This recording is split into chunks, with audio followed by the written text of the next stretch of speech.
Thanks, Mark, for spending a few minutes with me. I want to talk a little bit about the Macclesfield versus Fylde match coming up this weekend, which, although Fylde's 6th place is determined, is very important for Mac, also for pride in the Northwest and our own Fylde's own status and record against Macclesfield. So how do you look forward to that before we talk a little bit more generally about Northwest Rugby and its current situation? Well, as far as I'm concerned, it's a very important league match. We've only played 29 league games.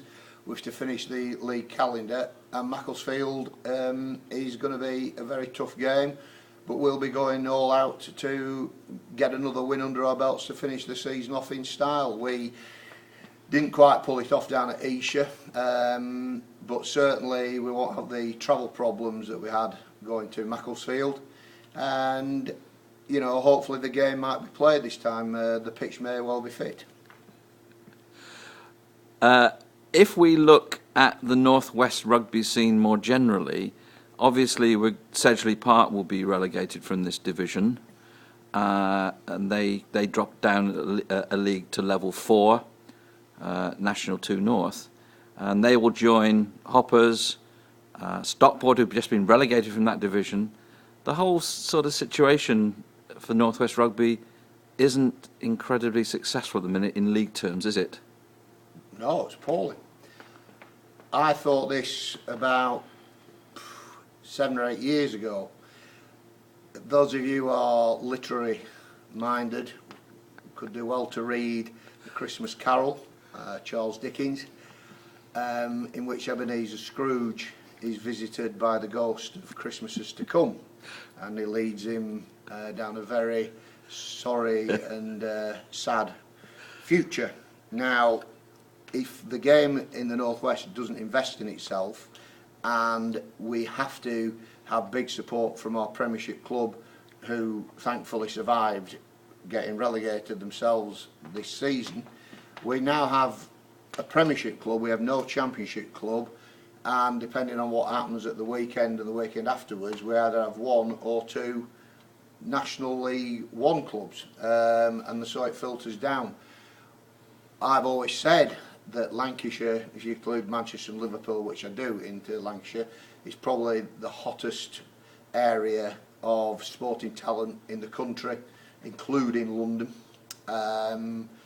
And rugby union is getting pretty much the raw deal of all those sports in the Northwest, and I think something's got to be done to stop the rot. It's unfolding pretty much as predicted. The lack of investment by big companies, the lack of investment across the board, it's taken its toll.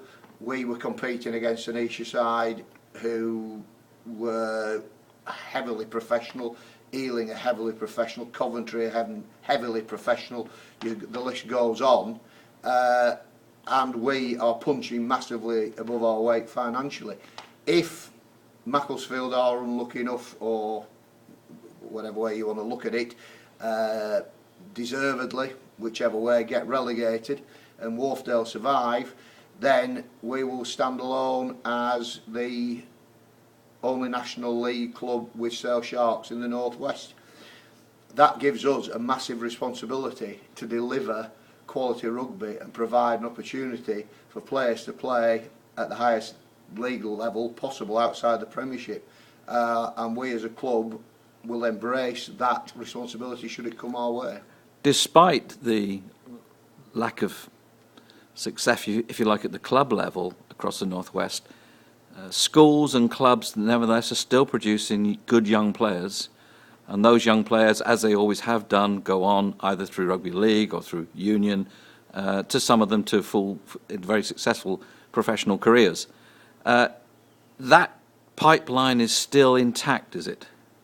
Well, of course it is. The schools and junior sections produce real quality players. Rugby league, conversely, is very, very strong in the Northwest, but not all players can play rugby league. However, the other Premiership clubs, Championship clubs, are tempting players, or it's very tempting for those players to go and test themselves away from the northwest.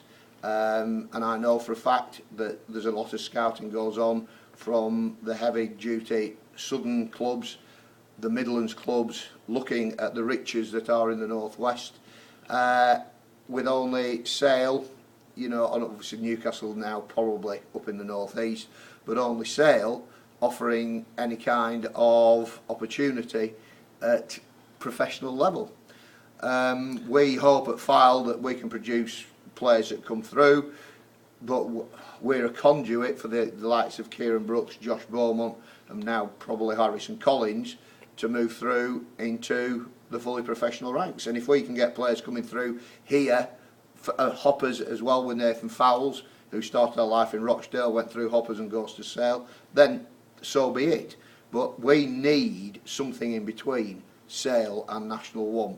The North West needs a championship club, or at the very least a really high level National 1 club that is consistent.